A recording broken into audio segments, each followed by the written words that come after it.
దావీదు ఈ కీర్తనలు రాసినప్పుడు అబ్షాలోము తన రాజ్యాన్ని అపహరించాడు, తనకు వ్యతిరేకంగా తిరుగుబాటు చేశాడు. 2 సమూయేలు 15-18 అధ్యాయం వరకు ఈ వివరాలు చెప్పబడినాయి. 3వ కీర్తన ఉదయ గీతం, 4వ కీర్తన సాయంకాల గీతం. దావీదురాజు యెరూషలేమును విడిచిపెట్టి పారిపోవలసి వచ్చింది.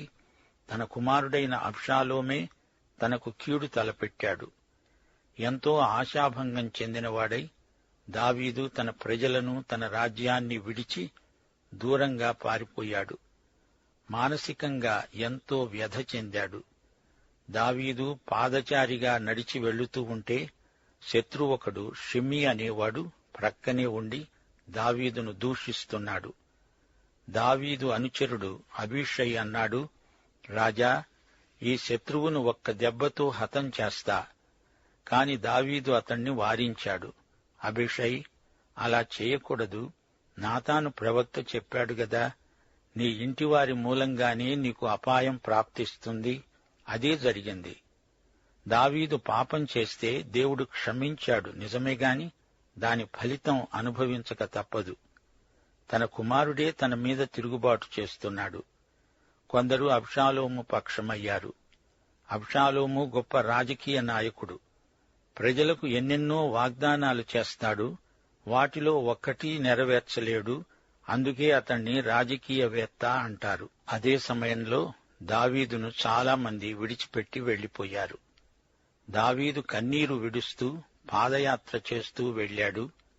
అలానే కెద్రోను నది దాటి అవతలి వైపునకు వెళ్లిపోయాడు. ఈ నేపథ్యంలో 3వ కీర్తన రాయబడింది. 6వ వచనం, 10,000 మంది దండెత్తి నా మీదికి వచ్చి మోహరించినా నేను భయపడను. యెహోవా, లే, నా దేవా, నన్ను రక్షించు. నా శత్రువులందరినీ దవడ ఎముక మీద కొట్టేవాడవు నీవే, దుష్టుల పళ్ళు విరగ్గొట్టేవాడవు నీవే.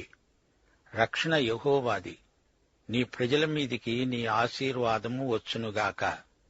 గమనించారా శ్రోతలు? దేవుడు దావీదును విడిచిపెట్టలేదు. అందరూ విడిచినా దేవుడు తన వారిని విడువడు, ఎడబాయడు. ఈ కీర్తనలో 2వ వచనం ముగింపులో సెలా అనే మాట ఉంది. కీర్తనలు మొత్తంలో సెలా అనే మాట 71 సార్లు వస్తుంది. గాయక బృందం సంగీతంలో వాడే సాంకేతిక పదం సెలా. ఈ మాటలో ఒక హెచ్చరిక ఉంది. ఆగు, చూడు, విను, సెలా. రైలు గేటు దగ్గర కూడా ఆగు, చూడు, విను అనే హెచ్చరిక సంకేతాలుంటాయి. దేవుని వాక్యం చదివేటప్పుడు, వినేటప్పుడు కూడా ఈ హెచ్చరికలు పాటించాలి. ఆగు, చూడు, విను. కీర్తనల్లో ఒక చరణం ముగిసింది అనడానికి సెలా అంటారు. ఈ విషయం మా శ్రోతలు గ్రహించాలి. 3వ కీర్తన ఉదయకాల కీర్తన అన్నాము గదా. దావీదును ఎన్నో సమస్యలు చుట్టుముట్టిన సందర్భమది. అయితే సమస్యలన్నీ దిండులో పెట్టి ఆ దిండు తలకింద పెట్టుకుని నిశ్చింతగా హాయిగా నిద్రపోయాడు. లోకమంతా ఒక్కుమ్మడిగా వచ్చి తన మీద పడినా నాకేమీ భయం లేదు అంటున్నాడు. వెనకటికి చరిత్రలో గొప్ప రాజు ఒకాయన అన్నాడు, నేను దేవునికి భయపడతాను గనుక ఏ మనిషికి భయపడను. దేవునికి భయపడేవారు మనుషులకు దాసోహం అనరు.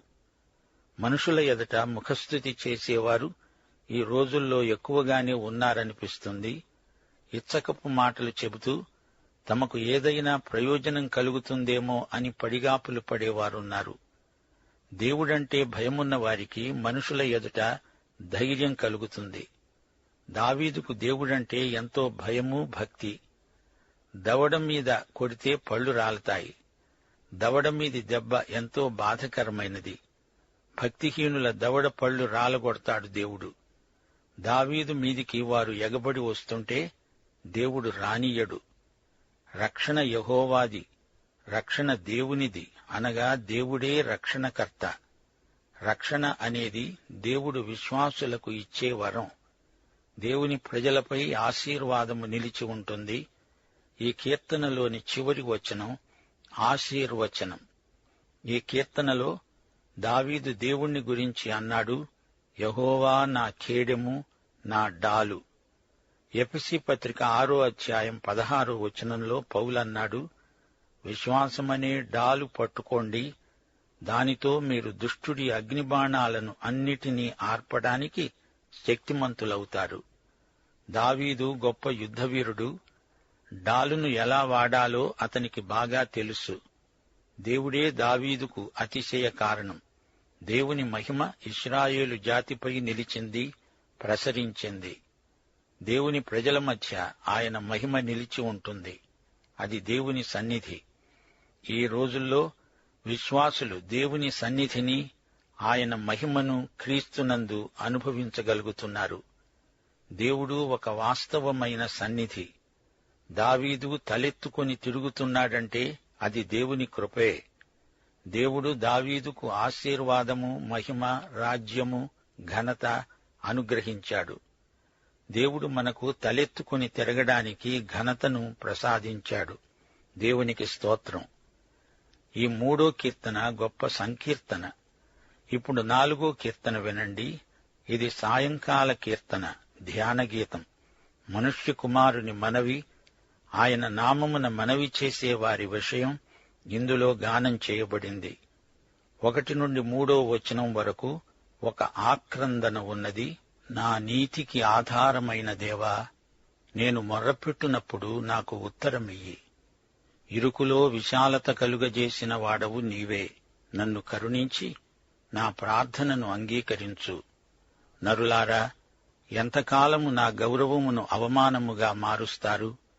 ఎంతకాలము వ్యర్థమైన దానిని ప్రేమిస్తారు?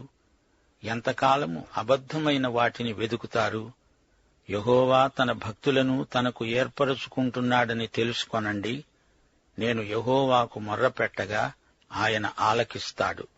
శ్రోతలు గమనించండి. ఈ కీర్తన ప్రధాన గాయకునికి రాయబడింది. తంతివాద్యములతో పాడదగింది. దావీదు కీర్తన. ఈ పాట రాగం నెగినోతు. నెగినోతు శృతి తంతివాద్య సమ్మేళనం. నెగినోతు తంతివాయిద్యం మీద పాడే గీతం. ప్రారంభంలో ఇదొక ఆక్రందన, ఇదొక ప్రార్థన, విశ్వాసులు చేసే మనవి. హృదయపు అట్టడుగు నుండి వచ్చే ఆక్రందన, కేక, మొర. దేవుడే నాకు డాలు, కేడెము అని దావీదు పదే పదే గానం చేస్తాడు. ఇది దావీదు అనుభవం. నేను మొరపెడుతున్నాను, దేవా, నా మొరాలకించు. ఈ రోజున సగటు మానవునిపైకి వస్తున్న ఒత్తిడులు ఎన్నెన్నో. రాను రాను జీవితం ఇరుకైపోతోంది గదూ. కీర్తన 145 వచనం 18.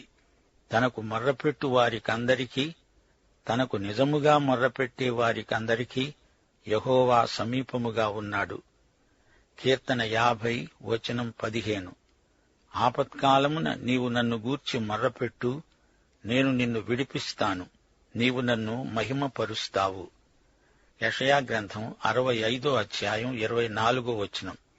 వారు వేడుకొనక మునుపు నేను ఉత్తరమిస్తాను, వారు మనవి చేస్తూ ఉండగా నేను ఆలకిస్తాను.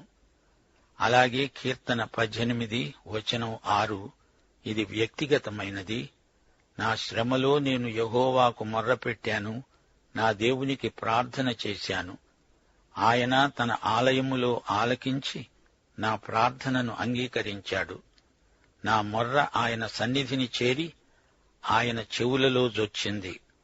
కీర్తన 55 వచనం 16లో చెప్పబడినట్లు, నేను దేవునికి మొర్రపెట్టుకుంటాను, యెహోవా నన్ను రక్షిస్తాడు. ఇప్పుడు 4, 5 వచనాలు వినండి.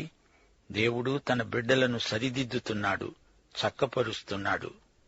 భయము నొంది పాపం చేయకండి. మీరు పడకల మీద ఉండగా మీ హృదయములలో ధ్యానము చేసుకొని ఊరుకోండి. నీతియుక్తమైన బలులర్పిస్తూ యెహోవాను నమ్ముకోండి. దేవుడు ఎంత గొప్పవాడు! ప్రార్థనలకు జవాబిచ్చే దేవుడు. దేవునికి భయపడేవారు ఆయన మహాపరిశుద్ధత దృష్ట్యా పాపం చెయ్యరు. భయము నొంది పాపం చెయ్యవద్దు అంటే ఎఫెసీ పత్రిక 4వ అధ్యాయం 26వ వచనం దీనికి అర్థం చెబుతుంది. కోపపడండి గాని పాపం చెయ్యకండి. సూర్యుడు అస్తమించే వరకు మీ కోపము నిలిచి ఉండకూడదు. ఇప్పుడు 6వ వచనం నుండి గేయకారుడు తన విశ్వాసాన్ని నమ్మకాన్ని వ్యక్తం చేస్తున్నాడు. మాకు మేలు చూపేవాడు ఎవడని పలికేవారు అనేకులు. యెహోవా, నీ సన్నిధి కాంతి మా మీద ప్రకాశింపచెయ్యి. వారి ధాన్య ద్రాక్షరసములు విస్తరించిన నాటి సంతోషము కంటే అధికమైన సంతోషము నీవు నా హృదయంలో పుట్టించావు. యెహోవా, నెమ్మదితో పండుకొని నిద్రపోతాను. నేను ఒంటరిగా ఉండినను నీవే నన్ను సురక్షితముగా నివసింపచేస్తావు. ప్రియశ్రోతలు, నిరుత్సాహపడకండి. దేవుని సన్నిధి కాంతి మన మీద ప్రకాశించినంతకాలం మనకు ఎట్టి కలవరమూ ఉండదు. అంతా సవ్యంగానే జరుగుతుంది. ఎవరో వస్తారు, మనకేదో ఇస్తారు, ఏదో చేస్తారు అని చూడకండి. ఆయన సన్నిధి కాంతిలో మీ విశ్వాస ప్రవర్తన స్థిరపడుతుంది. వస్తువాహనాలను మించి మీకు హృదయానందం కలుగుతుంది. హాయిగా నిద్రపడుతుంది. ఒంటరితనమనేది సమస్య కానే కాదు. ఆయన సన్నిధి కాంతిలో మనకు మనశ్శాంతి, మన జీవితానికి నిండుతనం ప్రాప్తిస్తుంది. ఇది నిజం. ఈ సాయంకాల కీర్తన మనకెంతో ధైర్యము, ఆదరణ గొలుపుతుంది. ఈ ఆధునిక యుగంలో కొందరికి రాత్రిళ్లు సరిగా నిద్ర పట్టటం లేదు. నిద్రమాత్రలు మింగి ప్రాణాలకు ముప్పు తెచ్చిపెట్టుకుంటున్నారు. వద్దు, ఈ 4వ కీర్తన చదివి పడుకొని హాయిగా నిద్రపోండి. దావీదు నిద్రపోయేటప్పుడు తన అంతరంగంలోని యుద్ధాన్ని నిలిపివేశాడు. దేవుని సన్నిధి కాంతిలో శాంతిని అనుభవించాడు. పడకపై ఉండి చింతలన్నీ తన తలదిండులోకి కుక్కిపెట్టాడు. ఆంతరంగిక సమస్యలకు విరుగుడు ఔషధం.